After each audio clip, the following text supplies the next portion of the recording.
Yo usaba cuando estaba en el colegio, usaba esa aplicación. Sí, no, Hacer música y videos.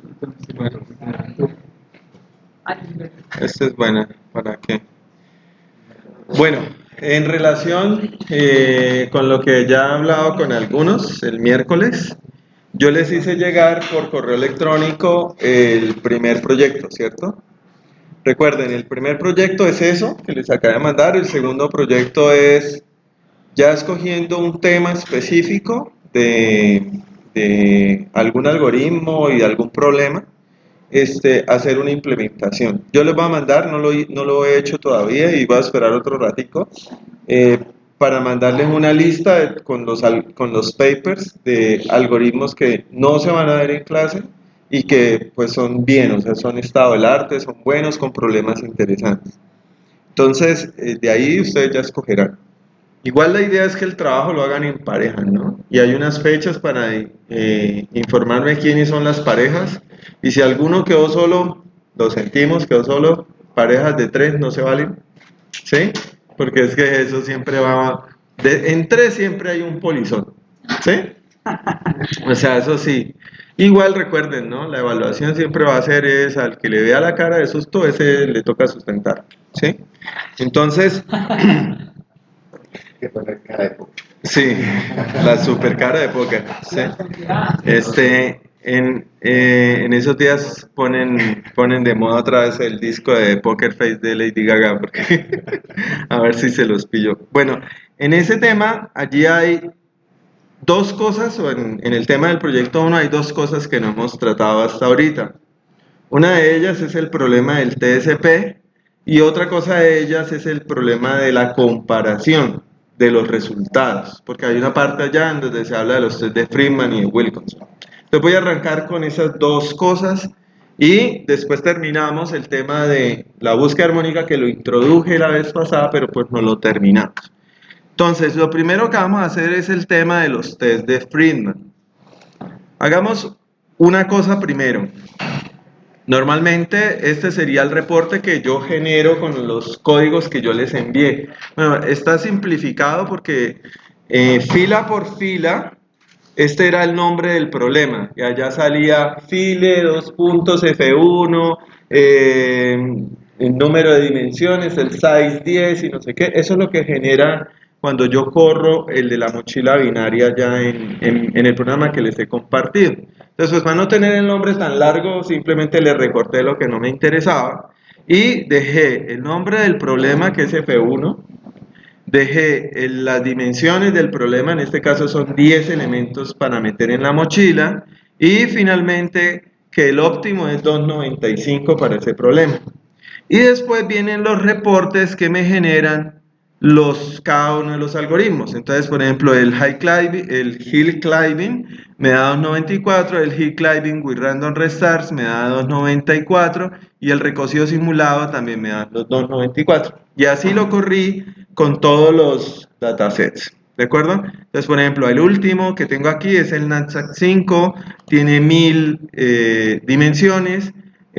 Adicionalmente tiene un óptimo en 109.000 y demás, ¿cierto? Y después vienen los reportados específicamente por cada uno de los 3 algoritmos.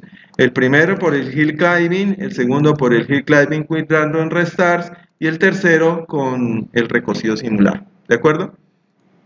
Ahora bien, ya teniendo esta información, ¿yo cómo hago para definir cuál algoritmo es mejor que otro? ¿Cierto? Entonces, voy a empezar con uno que llamo aquí ARGB2. Un archivo que es igual. O sea, si lo miramos acá, vuelvo y lo abro, lo pueden abrir con Excel si quieren también para verlo tabular. Pero es un archivo que yo hice con una cierta intención. O sea, cambié los resultados para ver algo que quiero mostrarles antes de volvernos al otro ejercicio, pero es exactamente lo mismo. Entonces, hay una herramientica que se llama Kill. Esta. Yo digamos, en la explicación del taller les coloqué unos códigos allí para hacer, por ejemplo, el cálculo del test de Friedman utilizando Python, ¿cierto? A mí me gusta más esta herramientica, no les voy a decir que no. O sea, acá voy a cargar, lo primero que va a hacer es cargar el dataset o los resultados que yo quiero evaluar.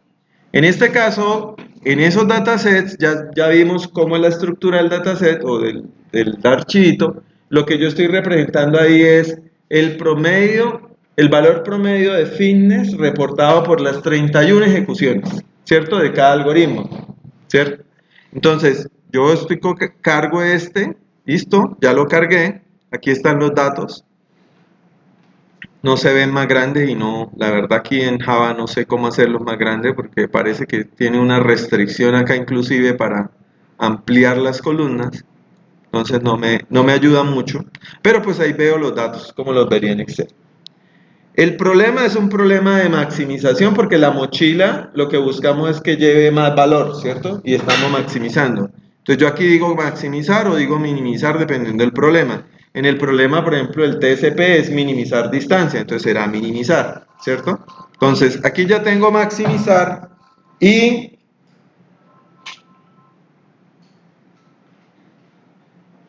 después de maximizar, yo le digo qué prueba quiero hacer. Entonces vamos a hacer la prueba de todos contra todos. Friedman de n por n. Si son 3 algoritmos, pues va a ser la prueba de de todos entre ellos. Y voy a hacer adicionalmente, hay unas post pruebas, hay varias. Voy a hacer, por ejemplo, la de NMG. ¿Sí? Con esto ya tengo configurada mi prueba, le doy a ejecutar a la prueba. Él me dice que va a generar un archivo, un látex. Entonces yo le voy a decir que me lo genere con este nombre, sobrescriba el que tengo ahí. Él me dice que sí, lo ejecuta y ya lo generó. Entonces me generó este archivo. ¿Sí? Como es látex, yo tengo aquí en el computador instalado un conversor de látex a PDF. Aquí le digo que me lo convierta y me genera un PDF. ¿Listo? Entonces vamos a ver el contenido de ese PDF. Lo voy a ver desde acá afuera. Fíjense, aquí apareció. Entonces vamos a ver. ¿Y el qué hace? Lo primero que hace es como armarnos un ranking. ¿Sí? El ranking que dice que el mejor resultado es de recocido simulado, el puesto número 1, que no fue un 1.1, sino fue un 1.2. ¿Sí? El segundo puesto, ¿para quién fue? Para el Hill Climbing with Random Restarts, porque quedó de 1.7, o sea, no quedó de 2, quedó cercano al primero, ¿cierto? Y el último puesto para Hill Climbing, que es el tercer puesto. Entonces nos da como un ranking informativo de ese análisis de todos esos datos tratando de identificar cuál es el mejor y cuál es el peor. Ese ranking es informativo, pero además él nos saca aquí un valor P de la prueba y ese valor P, si es menor que 0.05, que este es el caso porque este es 4 a la menos 6, o sea 0.00004, como es menor, quiere decir que al menos una distribución de los datos, de las columnas, es diferente a las demás. ¿Sí? Entonces, al menos una distribución es diferente a las demás. Quiere decir, como es un test de medias, él lo que está diciendo es, las medias de la columna 1 se generaron o pertenecen o tienen el mismo comportamiento que las medias de la segunda columna o tienen el mismo comportamiento que las medias de la tercera columna. Y él lo que está diciendo aquí es, al menos una columna parece que no es igual a las demás. ¿Sí? Entonces como que o está más corrida a la izquierda, o sea, los resultados son más malos, o está más corrida a la derecha, o los resultados son más buenos. ¿Cierto? Eso es lo que nos está diciendo. Entonces, esta prueba ya nos dice de primero esto. De segundo, ¿qué nos dice? Nos saca la comparación con un 95% de confianza de cada uno de los algoritmos uno contra uno. Entonces dice que el test de NMG rechaza la hipótesis con el valor P no ajustado de este, si el valor P ajustado es menor o igual. ¿Cuáles valores de los que están aquí son menores? Estos dos, ¿cierto? Este y este. ¿Sí? Este último ya no es menor, ¿cierto? Como ya no es menor, quiere decir que él no encuentra una diferencia estadísticamente significativa con el 95% de confianza de que lo que muestra la columna de HCRR sea diferente a la columna de recocido simulado. ¿Sí? Entonces dice, parece que son lo mismo. O sea, yo no puedo decir que son diferentes.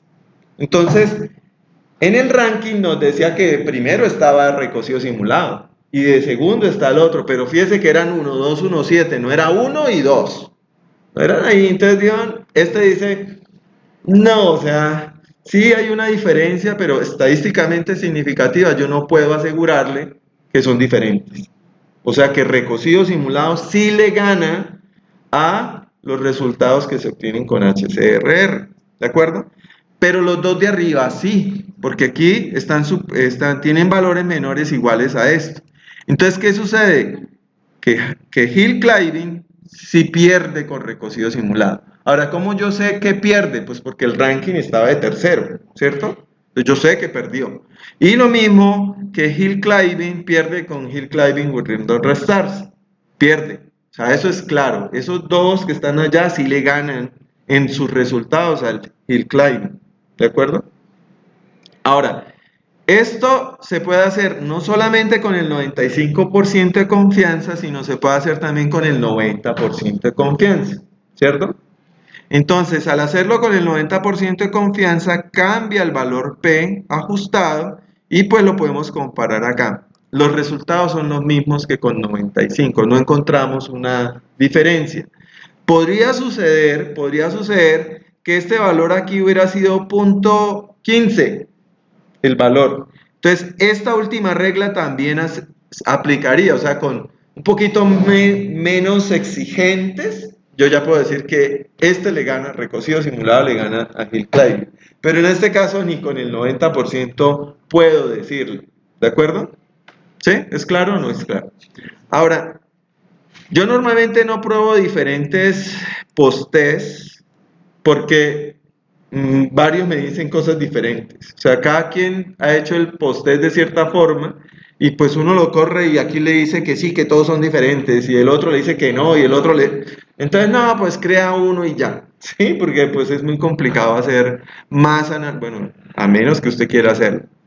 Hay un post-test, aparte del MNG, que yo realmente casi no utilizo ni MNG, ni Hall, ni Iman and Daven, porque son los que aparecen acá arriba, sino que yo utilizo un post-test de signos que se llama el Wilkinson, que me compara lo mismo, todos contra todos, y me genera una tablita que me encanta y la vamos a ver. Entonces, lo único que hice fue cambiar el test. Es un test de signos que se llama Wilkinson Test, que también es no paramétrico, que coge todos contra todos, y maximizo los mismos datos y le digo ejecutar.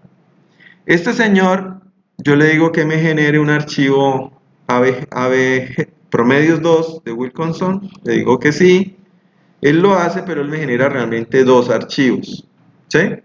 Uno detallado y uno a forma de resumen. Este es el que más me gusta. Entonces yo miro aquí el summary, lo mismo lo abro con el conversor de LaTeX a PDF y me genera el PDF y ahora abramos el PDF. Listo.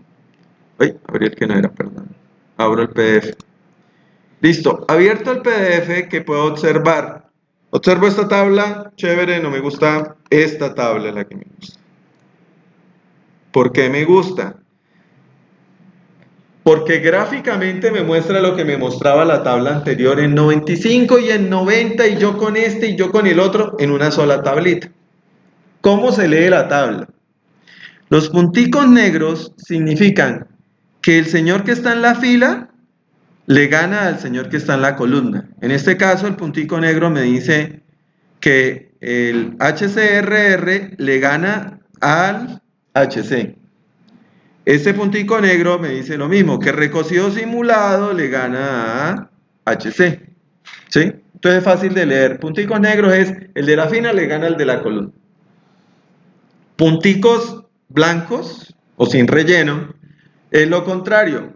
El de la columna le gana al de la fila, ¿cierto? Entonces aquí dirían HCRR le gana a HC, pues eso ya no lo dijeron acá, ¿no?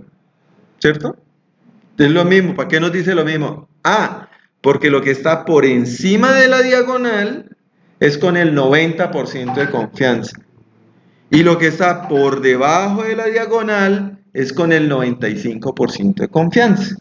Entonces, puede suceder, por ejemplo acá, que recocido, bueno, aquí, esta de acá que nos dice que recocido simulado, que es el 3, le gana a HCRR con el 90%.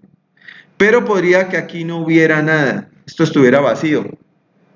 Porque con el 95 no podemos decir que el recocido simulado le gane al HCRR, ¿sí? Entonces el grafiquito es ni más, ¿sí? Entonces él hace la comparación, el otro nos da el ranking y pues nos da una idea mucho más sencilla de cómo analizar los resultados. O sea, estos reportes nos dan una idea mucho más sencilla de cómo analizar los resultados de los algoritmos. ¿Por qué? Porque normalmente cuando uno analiza las cosas no son tan cristalinas como por ejemplo este dataset. Si ustedes lo miran, yo a la primera columna le puse los peores resultados. Si ustedes se dan cuenta, aquí pierde, aquí pierde, aquí pierden, todos pierden, ¿cierto? Entonces, HC le puse datos que es todo pierde. Y a recocido simulado le puse todo gana. De hecho, les puse el valor de los óptimos. 295, que era el óptimo 1024, el óptimo 35, que todo les puse el óptimo. Y a HCRR le puse unos valores cercanos a los de recocido simulado, pero no los completos. Entonces, por eso me quedó primero, segundo ahí como pegadito, y el tercero sí está muy mal. ¿De acuerdo? Entonces, ¿es claro o no es claro el análisis que se hace con esta herramienta? Vamos a cargar ahora el otro dataset que sí tiene datos ahí como más mezclados, más reales, ¿sí? Entonces voy a cargar el dataset, en este caso es el ABGS 1, lo cargo, ya quedó cargado. Mirando el dataset, pues miércoles, aquí la cosa ya, mire, 294, 294, 294, ya son datos más reales porque el problema es sencillo, todos lo resolvieron, bien, no hay problema. Y volvemos a hacer lo mismo, vamos a ejecutar el Friedman de todos por todos, ejecuto el test de Friedman. Después de ejecutarlo, aquí está mi test de Friedman, le voy a decir que me haga el favor y me convierta eso en PDF y miremos los resultados. Los resultados aquí ya son diferentes. Nos sigue dando un ranking, ¿de acuerdo? Siempre nos va a dar un ranking. Pero pues miércoles, aquí el ranking sí está más complicado, ¿sí? Un 1 no hay, porque es 1,6, eso ya es tirando para 2. Pero digamos que el mejor sería este señor, ¿sí? El segundo sería recocido simulado y el último sería Hill Clyde, perdón. ¿Qué sucede? El ranking termina siendo informativo, nos da ahí como una idea de un orden. Pero el test no fue un valor menor a 0.05, por lo cual el test de Friedman dice, yo no encontré diferencias significativas en las columnas para decir que son distribuciones diferentes. ¿Sí? Entonces dice, yo no encontré. Y pues igual podemos venir y mirar acá nuestras tablas. Y si nos damos cuenta, el post-test de Nemenyi, cuando hace la comparación, solamente acepta valores menores de 0.016. Y aquí no hay ninguno. ¿Sí se dan cuenta? O sea, con 95%, nada que hacer. Y hagámoslo con 90%, .033, todavía ninguno. O sea que él no encuentra, el post-test de Nemenyi no encuentra realmente que la distribución de datos de HC sea diferente a la de HCRR. O sea, no encuentra diferencia, ¿cierto? Entonces, en últimas, cuando uno hace cuando uno hace el de Friedman y encuentra este valor, casi que espera lo que sucedió acá. O sea, allá en los post-test no debería entregarse nada, ¿sí? Normalmente es lo que uno espera. Ahora, lo mismo, vamos a ver y vamos a hacer el test de Wilkinson. Lo ejecuto y lo voy a salvar acá con Wilkinson para que me genere los archivos. Ya me generó el summary. Voy a cerrar ya acá mi herramienta Kill. Y esa herramienta me generó este archivo summary, ¿sí? Este archivo summary PDF convertido ya a PDF, miramos los resultados, miramos el PDF, listo. Entonces, convertimos y aquí están los resultados. Y él sí alcanza a encontrar algo diferente. Él dice, sí, o sea, yo sí veo que HCRR le gana a HC. ¿Sí? Muy a pesar de que Freeman. Por eso les digo que si ustedes corren 5 post-tests, miércoles fue que le dan respuestas diferentes. Alguien dice, no, pues yo corro 5 post-tests y si hay 2 que son iguales y los otros son diferentes, pues me quedo con esos 2 y al menos tengo una, digamos, como un consenso de 2 que dicen que algo de eso, ¿no? Ya cerró. Yo personalmente inclusive he publicado artículos en donde lo que hago es Freeman y Wilkinson. Se acabó el problema, no hago el de ¿sí? Y así en general han sido aceptados. Entonces, esta es una comparación frente a la dificultad que yo tengo de mirar los datos y decir, bueno, en este gana uno, en este gana el otro, en este, entonces ¿quién gana? ¿Cierto? No hay una forma. Ah, no, el que más ganó, el que ganó en 5, ¿no? Y resulta que usted tiene 15 datas y le quedaron 5, 5 y 5. Bailas, tampoco puede definir, ¿cierto? O bueno, el que ganó más, entonces le quedaron 8, 8 y 2. ¿Sí? Entonces, el otro pues, se sabe que perdió, pero los otros quedaron 8 y 8, entonces ¿quién gana? Entonces, normalmente este es el, digamos, las bases de lo que normalmente se utiliza para hacer la evaluación. ¿Preguntas? ¿Claro? Bueno, la pregunta es ¿de dónde bajó Kill?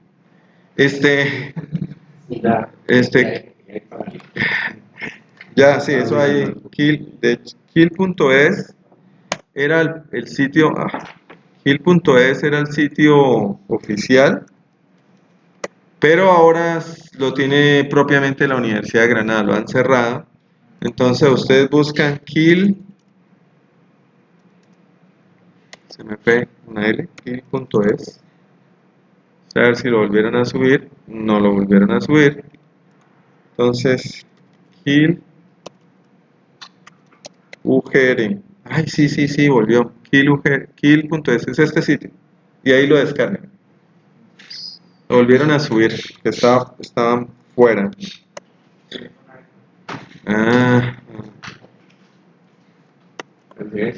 Kill.es, sí, ahí está funcionando. Ayer yo lo probé y no estaba caído. O sea, sí, eso lo necesitan para el trabajo. Opción 2 es hacer eso con los códigos que yo les mandé. Yo les mandé el ejemplo de código para hacerlo con Python y eso es coger los datos, sacarlas, pero no, o sea, yo realmente no lo utilizo, ¿sí? No me gusta. Bueno, eso para que resolvamos ya una primer parte. Y esa primer parte del taller o del proyecto es cómo voy a hacer las comparaciones. ¿De acuerdo? Las comparaciones solamente vale la pena que las hagan para los valores promedios, ¿cierto? Porque recuerden que digamos, en la descripción se dice que los mejores, que los promedios, que los peores, que la desviación estándar. Háganlo solo para los promedios, ¿de acuerdo? Los datos que estamos generando. Exacto. Sí, solo para los promedios. En la tarea se les pide sacar otros datos, pero solo hagan el test para los promedios. Bueno, el segundo punto es el de TSP. Aquí tengo una pequeña introducción al problema de TSP. Entonces, el problema del agente viajero o TSP, bueno, aquí estará esta, vamos a irla desarrollando. Este digamos que es un problema que está formulado matemáticamente por ahí desde los 30, ¿sí? Pero viene mencionado desde mucho antes, ¿sí? O sea, matemáticamente formulado, pero hablado desde hace muchísimo tiempo. ¿Cuál es el objetivo? El objetivo básicamente es encontrar el orden en el que yo debo recorrer un conjunto de nodos o ciudades, ¿cierto? Sin repetir ciudad, no la debo visitar 2 veces, y que haga lo que se llama un ciclo o un circuito hamiltoniano, es decir, yo salí de un punto y vuelvo a ese mismo punto, ¿cierto? Entonces visito todas las ciudades y regreso al punto de origen en el menor costo posible. Ese costo normalmente está definido por distancia, ¿cierto? Pero pues con las situaciones de hoy puede ser tiempo, porque puede que tú tengas una carretera que tiene una distancia, pero es carretera highway y pues tú puedes andar a 200 por hora y no para nada. Entonces, originalmente era distancia, ¿de acuerdo? Pero pues eso ha cambiado. Adicionalmente, hay problemas que son simétricos y asimétricos. Es decir, ir de la ciudad A a la B es lo mismo que ir de la B a la A. Vale lo mismo, ¿cierto? Es la misma carretera o el mismo tiempo, ¿cierto? En distancia y en tiempo. Otros problemas pueden ser, digamos, pueden generarte soluciones en donde los grafos no son iguales de una ciudad a la otra. Entonces, de aquí a Cali me voy por tal vía, pero me devuelvo por otra vía y las distancias son diferentes, ¿sí? Como si me hubieran hecho una carretera para solo ir y una carretera para solo venir, ¿cierto? Y cada una tiene unas distancias y unos tiempos diferentes. Entonces, eso puede cambiar dependiendo del problema que yo voy a resolver. Normalmente, expresar esto matemáticamente no es fácil, o sea, es realmente muy extenso porque las reglas de todas las ciudades pueden cambiar. Entonces, normalmente uno este problema no lo encuentra como que expliquémoslo matemáticamente, ¿no? Eso es larguísimo, ¿sí? Sino que el mismo problema está descrito con el dataset y ya yo sabré qué es lo que quiero resolver como los objetivos del problema. Aquí, por ejemplo, está digamos un recorrido de algunas ciudades de Estados Unidos, las ciudades principales de Estados Unidos. Este ejemplo lo vamos a utilizar aquí en un video que va a mostrar, en donde se utilizan la región de Valparaíso en Chile, 5 ciudades específicas y van a dar ahí un comentario sobre eso. Entonces, vamos a arrancar. Vamos a saltar esto. El problema del vendedor viajero. El problema del vendedor viajero se sitúa dentro de un gráfico. En este caso, tenemos 5 nodos que representan los derivados de la punta vector, por la que debe desplazarse ofreciendo la cadena. Los nodos fueron denominados P para Valparaíso, S para San Antonio, E para los Andes, C para Cabildo y Z para Sabella. Consideremos además que para cada arco existe un costo social. El problema consiste en que el vendedor viajero tiene que vender sus productos en las distintas ciudades y debe volver a su lugar de origen. Es decir, partirá desde un nodo pasando por todos los nodos del gráfico hasta regresar al nodo inicial. Esto debe hacerlo considerando el menor costo posible. ¿Cómo podemos resolver este problema? Un primer método sería usar la intuición y proponer una ruta que se considere como la menos costosa para que el vendedor la recorra. Podemos decir que habrá una ruta que parte de San Antonio pasando por los Andes, Cabildo, Zapallar y Valparaíso para luego volver a San Antonio. Es decir, hacer la ruta por afuera. La suma de... Perdón. Sin daño. Por tanto, para realizar un proyecto. Sí, que el primer método sería usar la intuición y proponer una ruta que se considere como la menos costosa para que el vendedor la recorra. Podemos decir que habrá una ruta que parte de San Antonio pasando por los Andes, Cabildo, Zapallar y Valparaíso para luego volver a San Antonio. Es decir, hacer la ruta por afuera. La suma de los costos asociados a esta ruta sería de 462. También podría tratar de realizar una segunda ruta que lleva de San Antonio a los Andes, Cabildo, Valparaíso y Zapallar para volver a San Antonio.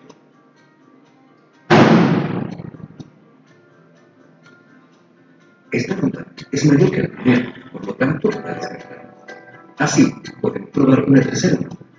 San Antonio, Los Andes, Valparaíso, Zapallar y Cabildo volviendo a San Antonio. Al ser más grande, también la descartamos.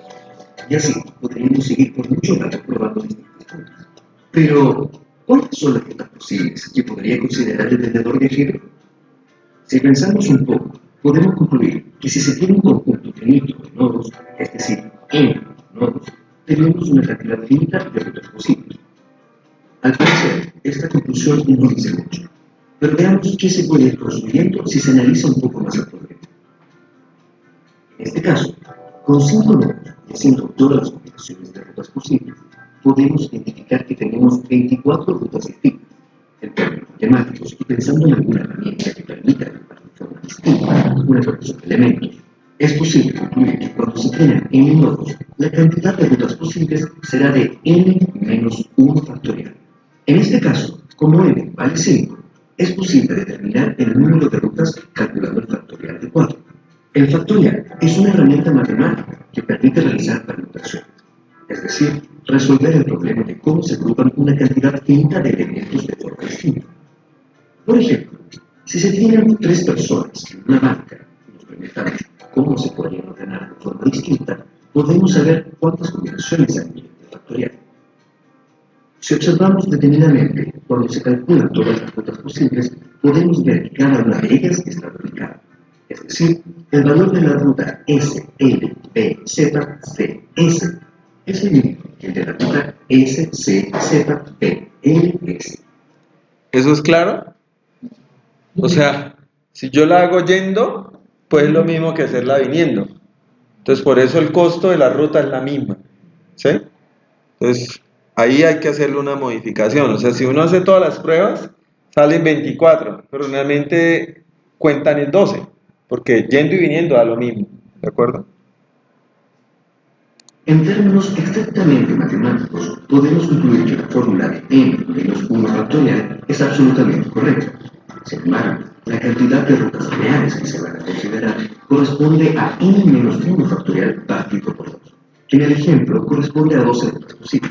Ahora bien, como sabemos que a mayor cantidad de nodos se tienen más opciones de rutas posibles, se puede deducir que, a medida que aumenta la cantidad de nodos, se hará cada vez más complejo determinar el camino óptimo. Es decir, si se tuvieran 6 nodos en vez de 5, la cantidad de rutas posibles a estudiar correspondería a 5 factorial partido por 2.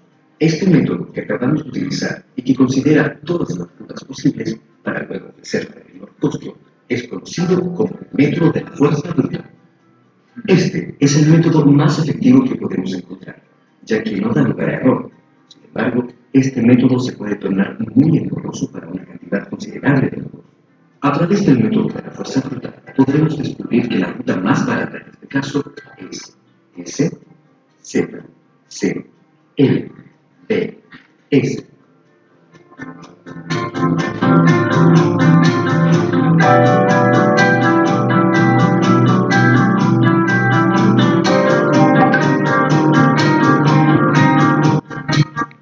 Bueno, ¿preguntas? ¿No? Bueno, sí hay un tema que es importante allí y es que cuando yo estoy haciendo un algoritmo, pues mi algoritmo va a ser la representación de la ruta, o sea, va a ser un vector, ¿no? SDL, no, pues será 1, 5, 7, 3, 2, ¿cierto? Pero, ¿cómo en el proceso evolutivo yo hago eso de tal forma que tengo en cuenta la inversa y digo, ah, no, esa ya salió, ya no la vuelvo a calcular? ¿Se dan cuenta? O sea, porque aquí estamos viéndolo claro, ¿no? Ir y venir da lo mismo, pero ¿cómo hago que el algoritmo sepa que eso ya lo visité y que no vale la pena visitarlo nuevamente? ¿Cierto? Entonces pilas con eso porque es una tarea pues bastante compleja. Bueno, entonces básicamente aquí el concepto es, vamos a hacer un ciclo hamiltoniano, un circuito hamiltoniano para recorrer todos los puntos. En algunos casos hay problemas en donde dicen, no, eso no se preocupe por volver, ¿sí? O sea, que haga solamente A, C, D, E, B y no llegue al punto. Entonces, para no hacer como un problema diferente, pues yo me invento un punto 0 y digo que aquí el costo es 0, acá. Y entonces ya armé lo que era antes solo una ruta, la volví un circuito, un ciclo hamiltoniano. Entonces volví al mismo problema. ¿De acuerdo? Por si les llega a pasar. Hay muchas aplicaciones de esto. Por decir algo, cómo distribuir el cableado de la red en una institución grande, un edificio grande. ¿Sí? Entonces, ¿qué hace aquí el técnico? Entra y mire y dice, no, lo tiramos por allí, ya, ¿cierto? Pero porque el problema es pequeño, él tiene experiencia y ya, ¿cierto? Pero cuando ya es un problema grande, pues usted puede estar gastando un montón de cable innecesariamente, ¿cierto? Hay un problema más abajo, más abajo lo mostramos, es, por ejemplo, en una placa, en un circuito eléctrico, cómo armar las conexiones de tal forma que sea la menor cantidad de, ¿qué es lo que se echa allí? Digamos, el conductor, ¿sí? Entre los puntos. El estaño, sí. Entonces, ¿cómo lo he hecho? De tal forma que yo conecto lo que necesito conectar de la forma apropiada. ¿Sí? Y bueno, y hay otros problemas. Entonces, esto son aplicaciones muchísimas. De hecho, este es el ejemplo del bendito circuito, ¿sí? En donde el circuito son los puntos de la placa, las ciudades, llamémoslo así, y después todo cómo está conectado. Para, no sé, digamos que para repartir energía, ¿sí? De todos los puntos que están allí. Entonces, este problema inclusive es como de por acá, de 1987, tiene 2.392 nodos que se tienen que visitar, y pues estamos hablando de que pues ya uno lo ve y eso no se ve tan fácil, ¿no? ¿Cierto? Bueno, fíjense que el problema viene desde los 1800, ¿cierto?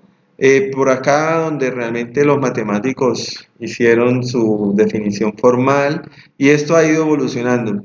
El primer gráfico que les mostré era el de las 49 ciudades capitales de Estados Unidos y ese problema está resuelto, ¿sí? Resuelto es que se ha probado optimalidad, no hay una mejor solución que esa, ¿de acuerdo? Pero con el tiempo han aumentado la cantidad de los problemas, ¿cierto? Problemas como llegamos aquí, diferentes lugares en Suecia que ya hablan de casi 25.000 lugares. Y por resolver ese problema, pues es otra historia, ¿de acuerdo? Ahora, a pesar de que uno dice, ay, nos preocupamos de estos problemas grandes, no, hay problemas inclusive pequeñitos por acá que todavía no se prueba la optimalidad, porque pues realmente resolver un problema de 100 ciudades es, por fuerza bruta, es de años y años y años. De hecho, por acá está, este es el problema de 500, este es de acá, este es de este acá, creo que el del 98, ¿cierto? Que tiene 13.000 ciudades. Este problema, pues, se tiene ahí una solución. No se tiene todavía claro si es la óptima. Hay una intuición de que sí, porque básicamente nadie ha ganado. ¿Sí? Y durante mucho tiempo, pero en matemáticas suele suceder eso, ¿no? Nunca nadie, y pero aparece allá un man que le pegó a la que era. Pero entonces aquí pasa eso, o sea, no hay prueba de optimalidad de esta solución y estamos hablando de 13.000 ciudades. Y bueno, de ahí para allá lo que quieran. Hay una extensión que es muy conocida, que es la de este problema de TSP, que es mucho más complejo, que se llama el enrutamiento de vehículos. Yo tengo un conjunto de clientes, esos clientes tienen que ser visitados, toca llevarles una mercancía con unos carros que tienen unas capacidades y pues yo tengo que armar como las rutas, en últimas es lo mismo, armar para cada carro su ruta, ¿cierto? Pero acá no es solamente armar su ruta, sino también yo tengo que definirle a cada carro cuáles son los puntos que le tocan. Entonces por eso el problema ya se hace mucho más complejo, ¿de acuerdo? Normalmente este problema toma algunas ideas que se trabajan en TSP, pero hay otros esquemas totalmente diferentes. Ya se decía que normalmente como método de solución el más básico es el de fuerza bruta, que es probar cada posibilidad, ¿cierto? Y esto hace que, por ejemplo, si yo tengo un problema de 100 ciudades, si yo lo hago por fuerza bruta y digo que una prueba, o sea, un cálculo de cuánto es la distancia, se demora un microsegundo, pues estos serían siglos y siglos ahí esperando a que se encuentren todas las 99 factoriales dividido en 2, que realmente es 99 factoriales, ¿sí? ¿Por qué digo 99 factoriales? Porque tú tendrías que tener la memoria suficiente para guardar todos los puntos que has recorrido, de tal forma que cuando te aparezca uno que es al revés, tú puedas decir, ah, ese ya me salió. Y pues ahí ya gastaste el microsegundo, o sea, para eso genérelo, ¿cierto? ¿De acuerdo? Entonces, a lo que yo voy es que esto crece más que exponencialmente, ¿sí? Los métodos de optimización matemática, o sea, en matemáticas, así como vimos programación dinámica para resolver la mochila, pues ya también hay unos métodos allí en matemáticas que sirven para resolver estos problemas. Y algunos de ellos garantizan optimalidad. El problema es que llegan hasta cierto punto, después de cierto punto bailan. O sea, no se puede. ¿Sí? Entonces, pues quedan los métodos heurísticos metaheurísticos, que básicamente te van a dar una solución la mejor que se pueda con el tiempo y el poder de cómputo que me entregue. ¿Sí? Entonces, no se garantiza optimalidad, pero pues bueno, ahí es.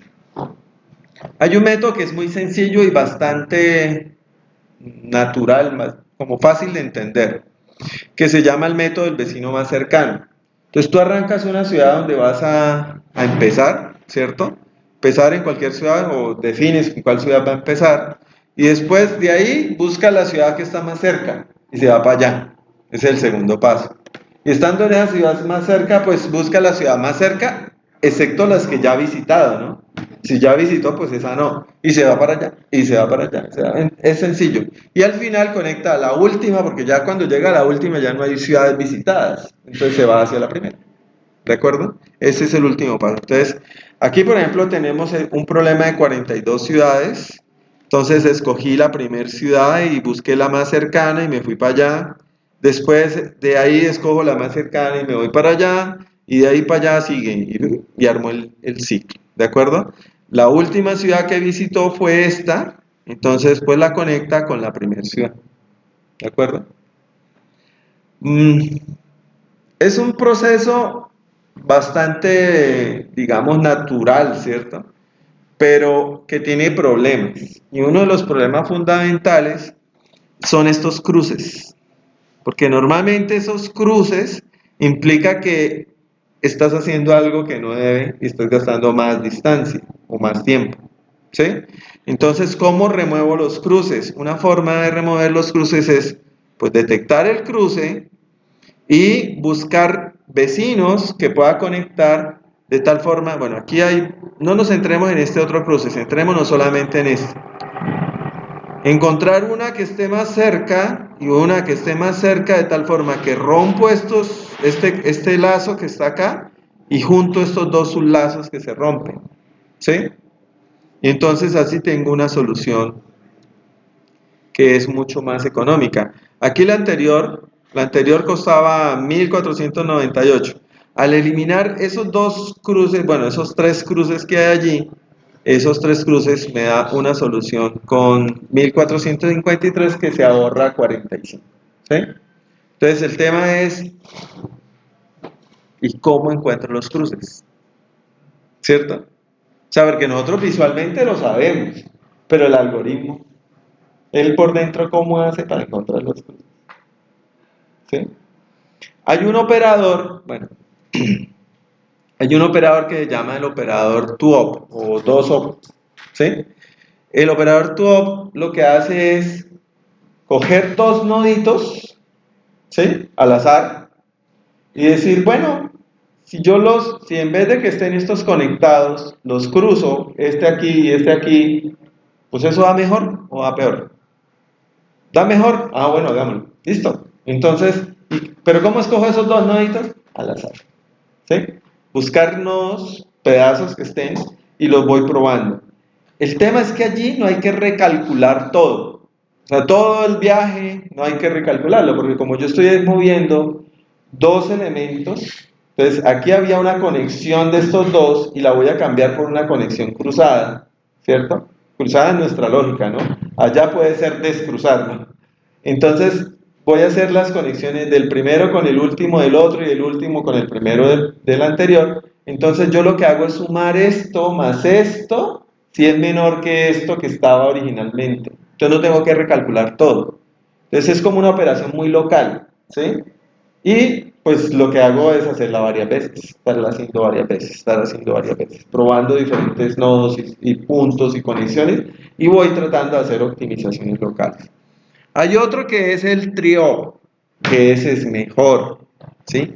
Y ese voy a explicarlo un poquitico más en detalle. Aquí en este sitio, específicamente hay un video que o sea, lo explica mejor que yo, o sea, está súper bien explicado, ¿sí? Y está hasta con código y todo lo demás, ¿de acuerdo? Este trio también en ese sitio lo encuentran, pero pues ese sí prefiero explicarlo porque tiene su enredito, ¿sí? Entonces, vamos a mirar para el trio este ejemplo. ¿A dónde lo metimos? TSP trio. Entonces, ¿qué es lo que hace? Voy a ocultar aquí esta cinta para que nos quede más espacio. Digamos que tenemos este grafo, ¿cierto? Este es nuestro grafo original. Ahorita eso es lo que hay, ¿cierto? Y pues simplemente un recorrido de 1 a 2, a 3, a 4, a 5, a 6, 6 ciudades. Y vuelve a la inicial, ¿de acuerdo? Ahora, este señor dice, hay que probar, con base en esa configuración, hay que probar 7 configuraciones. Y alguna de esas 7 puede que sea mejor que la actual, cámbiese a esa configuración. Entonces tengo que hacer como 7 vecinos, 7 soluciones, y de esas, junto con donde yo estoy, escoger cuál es mi mejor movimiento. ¿De acuerdo? Ahora, esos movimientos están dados por estas fórmulas de acá arriba. A, B, C, que pues así solas no se entienden. Simple y llanamente, ¿yo qué hago? Yo escojo segmentos, ¿cierto? Que no sean solapados uno sobre otro. Entonces, por ejemplo, el primer segmento que yo voy a llamar A es este pedacito de 4 y 5. Estos dos, ¿sí? Esto es A. B es 6, 1, es este segmento de aquí, ¿cierto? Y C es 2, 3, este pedacito de acá. Obviamente los segmentos no tienen que ser todos de 2 elementos, pueden ser de 3, de 4, como lo haya definido el azar, ¿cierto? Lo que sí no puede ser es que sean solapados, es decir, el segmento A fuera de 2 a 5 y el segmento C fuera 2 y 3, ¿no? Porque quedaron ahí uno dentro del otro. No, tienen que ser separados. De tal forma que usted como que puede romper aquí, o sea, aquí yo puedo romper, ¿cierto? Aquí puedo romper porque está 6 y 1 están unidos, entonces yo puedo romper acá. 4 y 3 están unidos, o sea que aquí se puede romper, como que esto todavía no está definido. Y lo mismo 2 y 3 está separado aquí de este otro, ¿de acuerdo? Entonces como si yo quitara estos enlaces y dejara esos pedacitos de grafos ahí unidos, ¿sí? Los segmentos A, B y C. Y no deben quedarnos sueltos, digamos, después de esta edición. O sea, tienen que quedarte 3, en este caso 3 pedazos de grafo, ¿sí? O sea, el grafo partido en 3, ¿de acuerdo?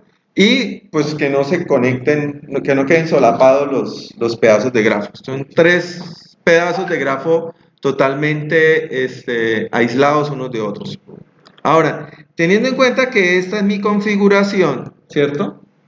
Entonces yo hago la primer combinación. La primer combinación dice reverse a A. Reverse a A. Entonces, si usted va A es 4, 5, ¿no? De aquí para allá. Pues revérselo. Entonces ahora no va a ser de 4 a 5, sino de 5 a 4. ¿Sí? Entonces, de 5 a 4. Y las conexiones pues cambiaron, ¿no? 3 ya no va a conectar a 4, sino conecta a 5, se reversa y se va para 6. ¿De acuerdo? Lo único que hizo eso, lo demás dejé quietico, porque no cambió. Porque aquí dice que es A', voy a ponerlo un poquito más grande porque creo que no está viendo. Entonces, A', B y C. Entonces, a B y C no le hace nada. O sea, esta conexión de aquí quedó igual. A esta la reversó y la reconectó. ¿De acuerdo? Técnicamente, ¿esto cómo lo vemos? Esta es la representación en mi programa, ¿cierto? Esta es la primera. De la 1 a la 2, a la 3, a la 4, a la 5, a la 6. Esta es esta. Pum. No pongo el último 1 final porque pues regresa al 1. Perdón, regálame un segundito.